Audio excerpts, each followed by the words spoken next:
The scene at the front door was seared into Clit's mind.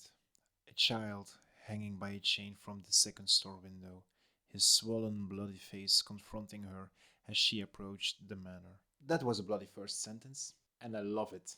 Breach of Peace, the first published novella of the Lawful Times series, written by the one and only goblin Daniel B. Green. The Funko Destroyer is also known as the Disheveled Goblin within the fantasy community. His job is to make savage but honest book reviews. I like his work a lot with fantasy and what he has done for the fantasy community as a whole. He rented, for example, Amazon, he rented Amazon, and he rented Amazon.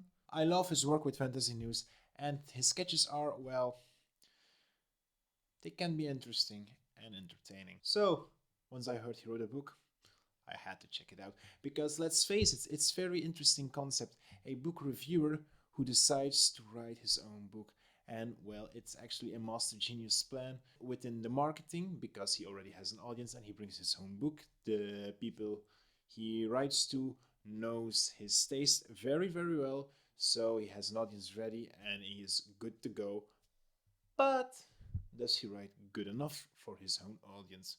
Well, Daniel, I must say, you've thrown yourself in hell, and bold move that I really, really respect. But enough about Daniel, let's go to the novella itself. As I said, it is a novella and not a book, because Breach of Peace itself is not really a big book. It's a small novella that I've read out just in an afternoon, but with a lot of fun. It is set in a Victorian Londonesque city from which I forgot the name. It can be London itself, but I don't think he named the city. The story begins with a loyalist family who has been butchered by something unknown. The family is a big player in the steel business and they've been butchered to death. So it's up to the police it's up to the detectives Clit, Samuel, and Chapman to find out exactly what has happened. So, a detective story within a fantasy world, interesting. It hasn't happened a lot.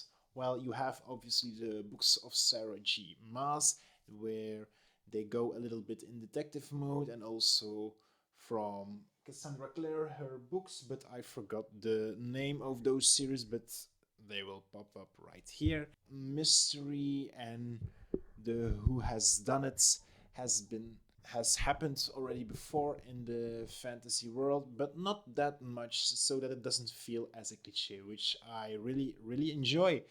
The way how the characters deal with each other felt very naturally and very realistic. How they deal with each other's ego, how they use their skills. It is actually pretty mind blowing. It's not that I had a deep sympathy for all of the characters that I meet, but the dialogue and the behavior of the characters themselves made them feel very realistic. Now, despite that, I had hoped to learn more about the effectiveness of the police precinct itself because we only see it from the standpoint of the three detectives and not from other people. Is there a big form of police brutality in this world, or are they very well respected? We see a little bit about that within the police precinct itself, but it only barely scratches the surface, which I think is a missed opportunity for Daniel to set out his world building really. And that's also the same feedback, not critique, feedback. It's the same feedback that I want to give Daniel to the relationship between Clit and Samuel, because I had the feeling that we only scratched the surface of a potential really well folded relationship. And because of that, it happens that I'm not really moved by the consequences that happens later on in the book. Now, I'm not saying that he had to go with big drama and family issues because, let's face it, we see it enough in TV shows about police. I mean, they have a lot of family drama, a lot of family issues. So it was, in a way of sense, refreshing that it didn't happen that way. It is also just a novella. It is only 134 pages long, creating a very big relationship.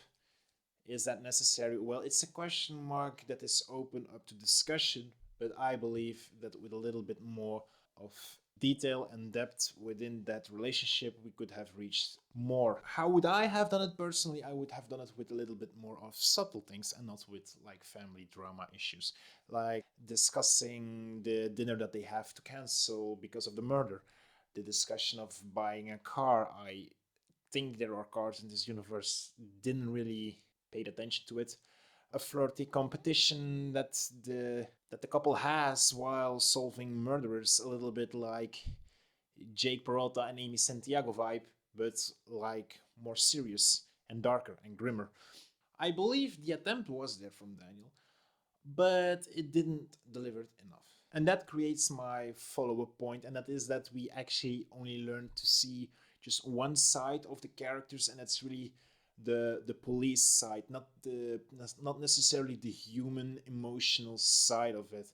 And that's a shame because I didn't saw the plot coming, and I think if I cared much more about the characters, I would have been way more invested within the story itself.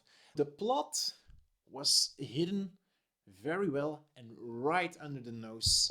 Well done, Mr. Goblin. Didn't see it, and I curse at it every single time again because normally I am, if I say so myself, I'm quite good at predicting stories within the outcome unless they're really well written, and it's always fun to realize that I am wrong, I guess. It's also sad. Once the plot had happened and everything started to change in the snowball effect of action and consequences of it, I honestly didn't care really a lot about the outcome of the characters. One of the strongest scenes within the entire novella, so that takes like 30 pages of the entire novella, was the raid itself. I am not gonna say exactly how or what happened, but the way how Daniel Green let the raid go felt very realistic. The nerves, the commands, the not knowing what's behind a door or behind a wall, the brutality by shooting the people that are inside because they don't know what's gonna happen. The action itself is something where Mr. Green stands out. If there is one thing really well done within the book, then it is certainly the action scene, and I think Daniel put a lot of time and effort into perfecting those scenes, and he did a marvelous job at bringing that to life. But like I said before, this isn't the first Victorian police detective ish story within the fantasy worlds. Apologies, full SD card. Can happen sometimes. Big rookie mistake. But let's continue. Daniel works on a very slow but a steady introduction of the magic system and the hierarchy within the world. Also, the religious side is gonna play a very big part of the story. And kudos to that, Daniel, because not a lot of people dare to touch the religion side of world building because a lot of religion is a very anxious, a very difficult topic for a lot of people because I don't know society. So an issue that not a lot of people dares to point out, and Daniel dares to do that. Dares to really play with religion, and I truly like that. So with Rebels Creed, the next book in line of the Lawful Time series, I truly hope to learn much more about the world itself, about the rebels, and about the religion that seems to play a very big key role within this series. All by all, Bridge of Peace, it's a small detective novella full of action and mystery. Now, the elements of a great story are truly there, but you can tell that this is the debut of a new writer. A set of more well rounded characters would be a huge game changer. Otherwise, I enjoy this universe. The setup, the action, the disbelief and distrust that the people have to each other and to themselves. The political side, I have the feeling that this is coming more and more up. It is beautiful and well done. If you truly enjoy detectives, mystery, and a little bit of fantasy, then this novella is the right novella for you. It is great and it is a great start to read. It is also a nice change set of pace after you've read a very thick book. He was that Fairy Tale of Stephen King, a review is coming up for that. I've read actually Breach of Peace, and it was nice that I had the chance to read something lightweight where you did not have to think a lot about, and it's nice. This novella is also a recommendation for the people who wants to read something more lightweight between their big books, big chunks of fantasy and sci-fi novels like Stephen King or Brandon Sanderson. That's what I did, and that felt good. It's like not, you don't have the feeling that you have the obligation to read a big chunk of fantasy or sci-fi as fast as you can. It feels good. I've read it, and I've read it just in a single day without using too much of focus, and that's a really nice feeling for once. Now, for the epic fantasy readers, this isn't necessarily your most favorite book, but what I will say is that the book ended on a very strong hook, and every outcome is actually possible. So who knows in which direction Daniel will go. So this was Ewout, for the host of Creative Chaosity, and I hope you've learned something. I hope you're intrigued by something. The Amazon link is down below. It is not an affiliate. I repeat, this is not an affiliate. This is just a support for the creator itself. And hopefully, see you next time.